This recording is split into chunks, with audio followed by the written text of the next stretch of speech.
So in the last video, we talked about hypothetical syllogisms, how they're talking about if statements. And we talked about a pure hypothetical, which is a syllogism that has all hypothetical statements. And then we talked about a mixed hypothetical syllogism, where we had one hypothetical statement, and then the other ones were just plain old statements. So I'm going to show you another mixed syllogism, and we're going to determine whether this is valid or invalid. And so here it is. I'm going to say, if P, then Q.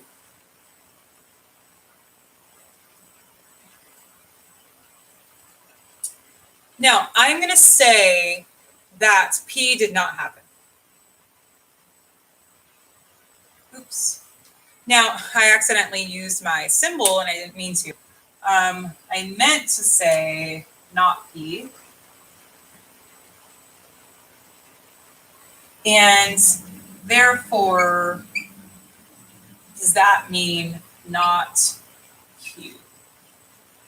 Okay, so if P then Q, P doesn't happen, does that mean that Q doesn't happen either?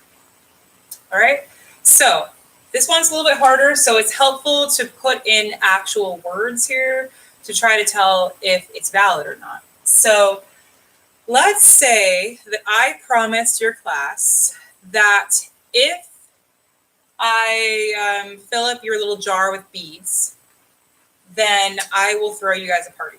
Okay, so let's say if beads fill, then party.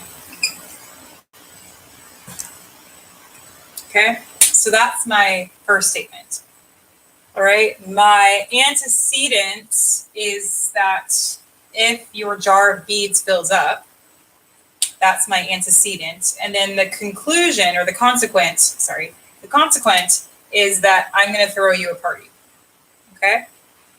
So, in my argument that I made, my second premise was that when I say not P, what I'm saying there is that the antecedent did not happen. I'm saying that's false. Okay? So, I'm saying that your jar did not fill up. So, jar not full. Okay, so I told the class that, hey, if you guys fill up your jar with beads, then I'm going to throw you a party. Well, it turns out that you did not fill up your jar.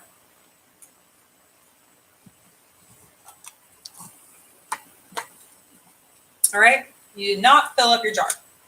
So I want to know, does that necessarily mean that you are not going to get a party?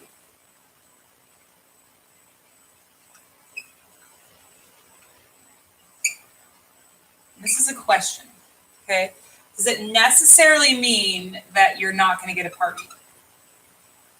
So I really want you to think about this.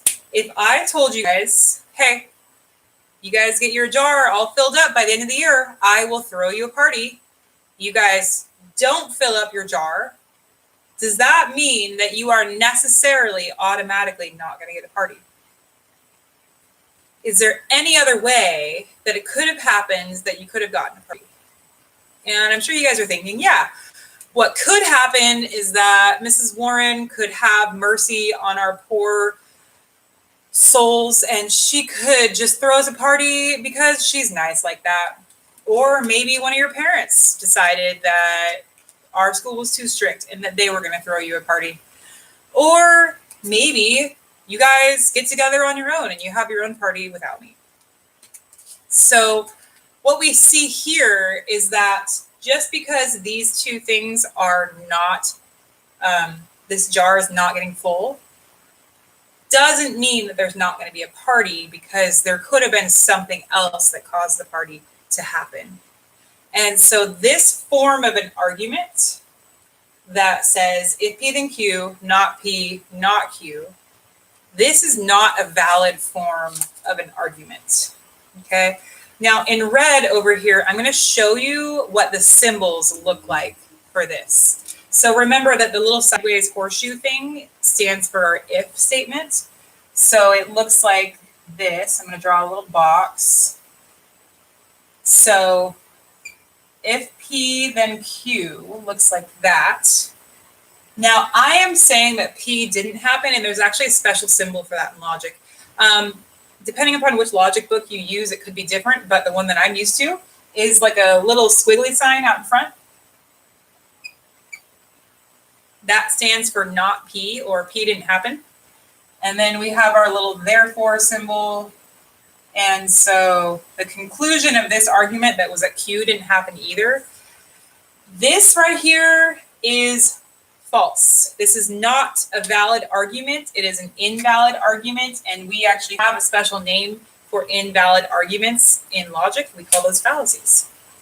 Okay, so this is a fallacy, and there's actually a special name for it. This fallacy is called denying the antecedent.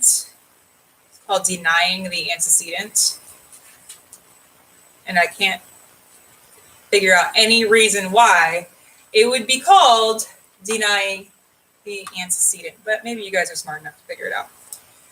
So one thing that this actually helped me with was there's this verse in 1 John chapter 1, and the verse goes like this.